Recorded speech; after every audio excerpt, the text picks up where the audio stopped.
My name is Emma. My husband Lucas and I have been married for almost 2 years. We originally met through our work, and we started dating soon after we met each other.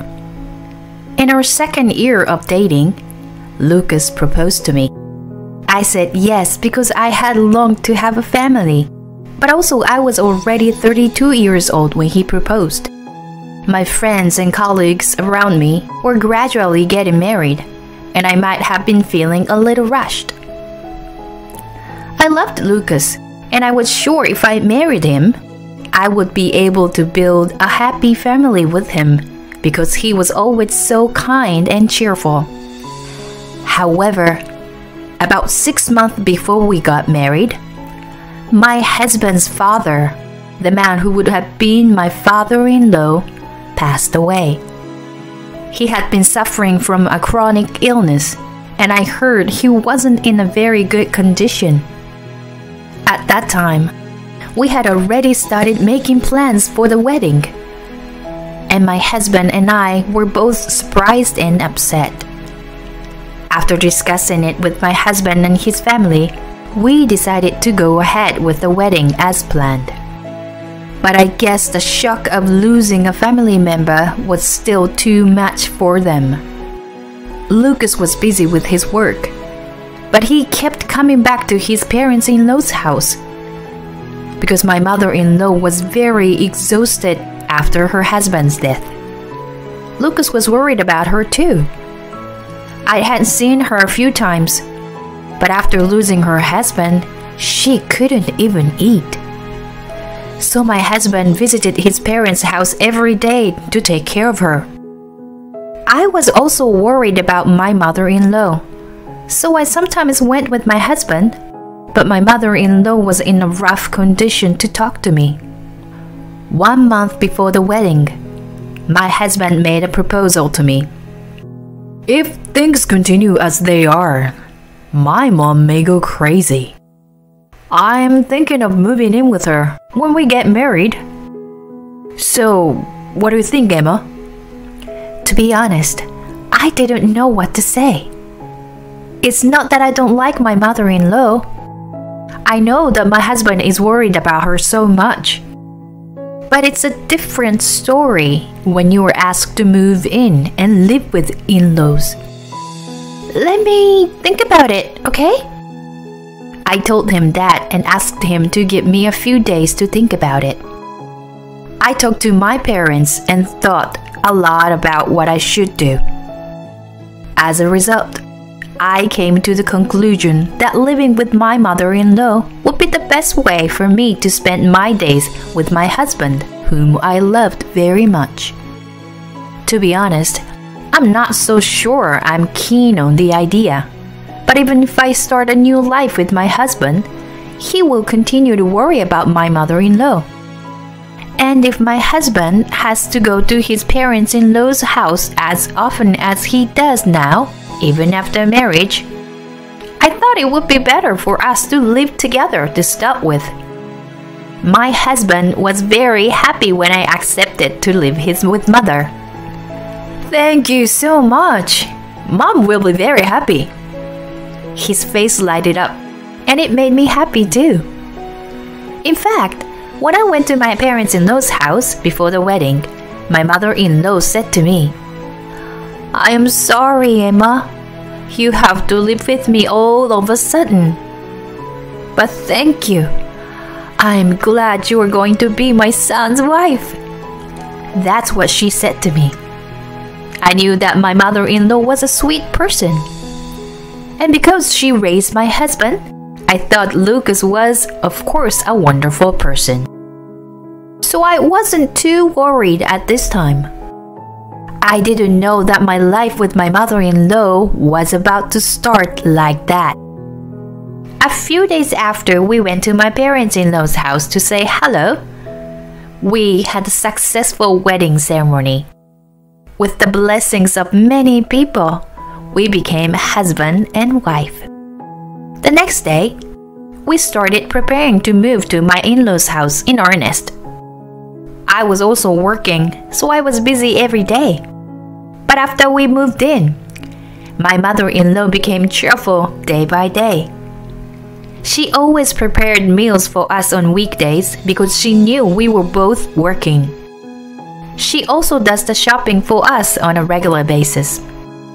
Mom gets so much better now. I guess it's hard to be depressed when you have someone to live with. My husband seemed very happy to say that.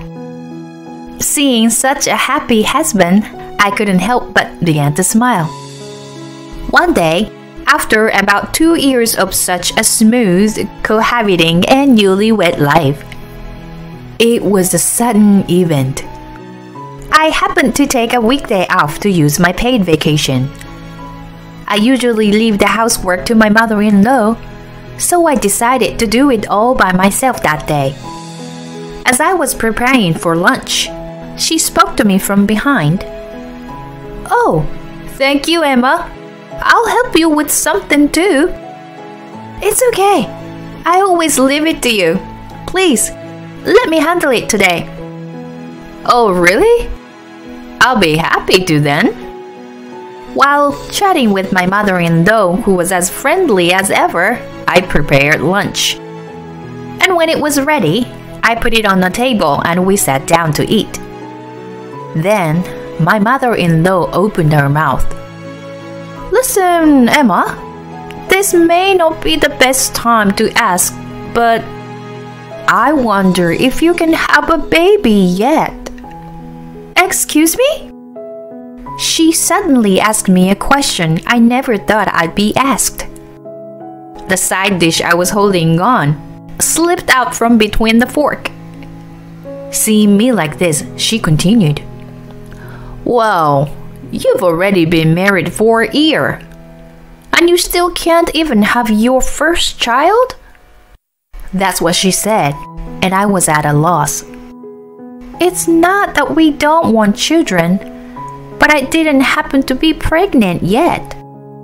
"Well, Mother, they say that children are a gift, and I'm letting my timing and Lucas's timing take care of itself." When I replied with a smile, my mother-in-law's face instantly turned grim. "Timing? What are you talking about? You have to have children while you are young. Do you understand? You don't want to give birth to your child when you are older, do you?" Saying that, she put down her fork and stared at me.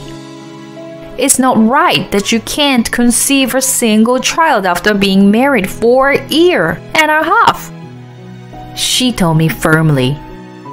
Maybe my mother-in-law does have a point. I've always had irregular cycles, and I never really paid much attention to it. My mother-in-law told me that maybe there was something wrong with me, and that's when I started to think about it. As a result, Lucas and I decided to go for a fertility test together during his next day off. I was very anxious inside during the test. It turned out that my body had a constitution that made it difficult for me to conceive a child. I was not sure what to do. But after consulting with Lucas, we decided to share this to my mother-in-law. "May I have a word with you?" After dinner, we decided to tell her the truth. "What do you want to talk about? What's wrong?" With my husband by her side, my mother-in-law remained in her usual gentle mood, and I didn't feel the pressure I felt the other day. But I couldn't start a conversation because I knew it wasn't a good news. Then my husband opened his mouth instead. "Mom, maybe we won't be able to have a baby until later. And in the worst case scenario, we may not be able to have a baby."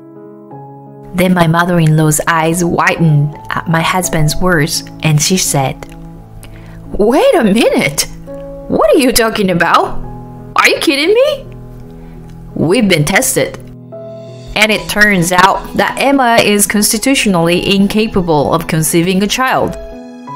I continued to feel awkward.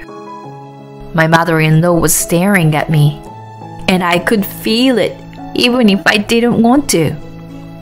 "Is it true, Emma?" My mother-in-law questioned me like that, and I replied, "Yes, I'm sorry." That was all I could say that day. But the next day, my hell began. My mother-in-law, who had been so kind to me, started to ignore me. My husband used to be the first to eat breakfast, so I ate with my mother-in-law after him. But for some reason, my mother-in-law started eating alone. "Please don't eat my food without my permission. There is no portion for you." That's what she told me when I tried to prepare my own portion. If I tried to make my own meal, my mother-in-law would say I was in the way. I couldn't talk back, so I ended up going to a deli and grabbed some sandwiches before going to work. One day, before going to bed, my husband said to me, "Emma, I know you're busy, but could you please do your chores a little better?" "What?" "Don't let my mom do all the work. I know she does all the housework for you. Besides, my wardrobe is too messy lately, you know. Can you put my clothes and stuff more neatly?" I never knew what that meant. I always do laundry for me and my husband, and I am the one who puts them in my husband's wardrobe. But every time I put it in there, I fold it neatly and put it in neatly. I even folded them yesterday, like I always do. But he never listened to me. "Then look at it later. It's a mess." With that, he went to bed. I looked at his wardrobe and found it was a real mess, a complete change from when I put it away. What's this? Who would do such a thing? You don't even have to think about it. My mother-in-law is the one who is home alone all day. But I thought maybe it just happened to be messed up when my husband was taking it out. I decided to wait and see. So I decided to wait and see. But the next day, Lucas told me something I never thought I would hear. "Emma, are you harassing my mom?" "What? What are you talking about?" I was so confused because I had no idea what he was talking about. "Don't play dumb with me. You broke her mug cup today, didn't you?" "Well, she dropped it herself. I didn't even touch it." It was the day my mother-in-law bought her favorite mug cup. I know that while I was hanging the laundry out to dry, I heard a rattling sound coming from inside the house, and my mother-in-law was lamenting about it. But for some reason, my husband didn't believe me. "How come you did such a thing, knowing that the mug was her favorite?" He blamed me. My husband didn't believe me, even though I repeatedly tell him that I didn't do it. On the contrary, he takes my mother-in-law's side without any proof, keeps accusing me of doing it. Why do you always believe what your mother says? I told you I didn't do it. And I didn't do anything to your wardrobe either. If anyone is going to make a mess, it's your mother. I'm the one being harassed. Why can't you see that? I got emotional and told him like that. Then my husband's face turned red in anger. That's enough. How much more can you make my mother look bad? That's why he yelled at me. I froze on the spot because I never heard him say such a thing before. Then my husband sighed and said, whatever. I'm disappointed in you. Go home to your parents for a while and cool off." Then he walked out of the room. Cool off? Me? I honestly didn't know what was going on. But it was true that I didn't want to be in this house any longer. I went back to my parents' house with some necessities. My parents were surprised that I suddenly came home. But when I told them about what happened, they said I didn't have to go back. The stress of being away from my parents-in-law's house was rapidly disappearing. I was commuting to work from my parents' house and was living a reasonably fulfilling life. About a month later, I got a text message from my husband. "Emma, I know you want to come home. I will forgive you if you apologize to my mom." The moment I saw that email, I felt a surge of anger towards my husband and mother-in-law that I almost forgotten about. Why should I apologize? Why do I have to be the bad guy? "Okay, I'm going home tomorrow," I texted him back. The next day, I went to my parents-in-law's house to take revenge on my husband and mother-in-law. After work, I went there for the first time in a month and I pressed the intercom. My mother-in-law answered. My husband had not come home from work yet.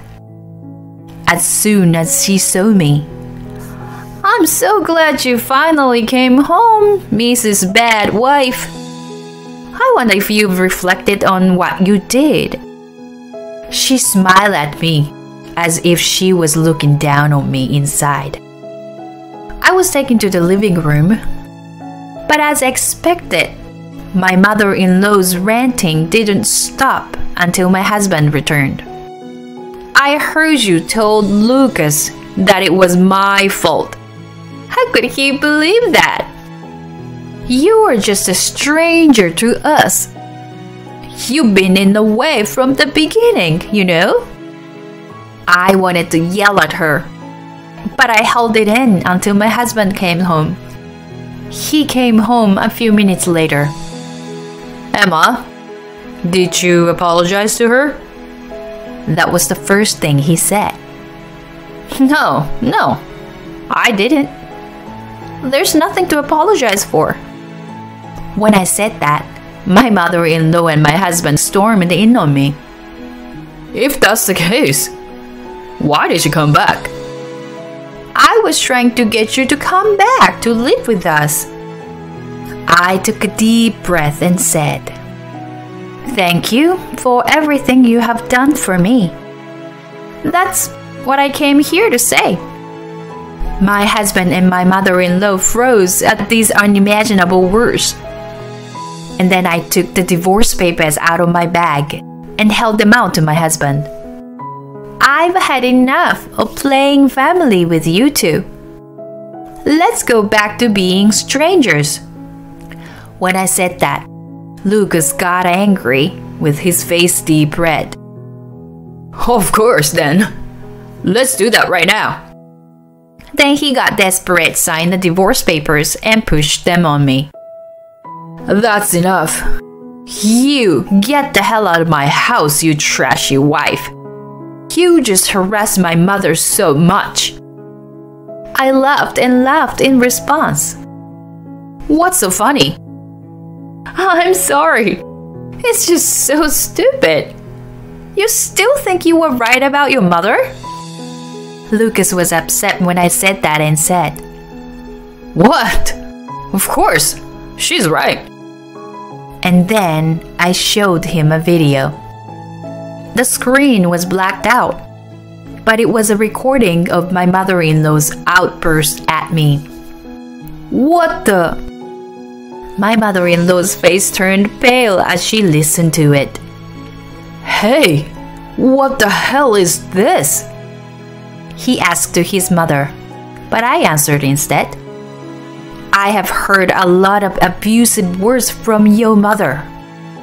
So I've been making a video whenever I am alone with her, ever since I had the idea. Then, why didn't you show it to me earlier? And then this wouldn't have happened. I was so disappointed in Lucas, who again blamed me for his own mistake. How funny! If I hadn't shown it to you, you wouldn't even have believed me, right? We are husband and wife, and you didn't intervene or try to solve the problem. You only took your mother's side. When I said this to him, he fell silent and turned his head down.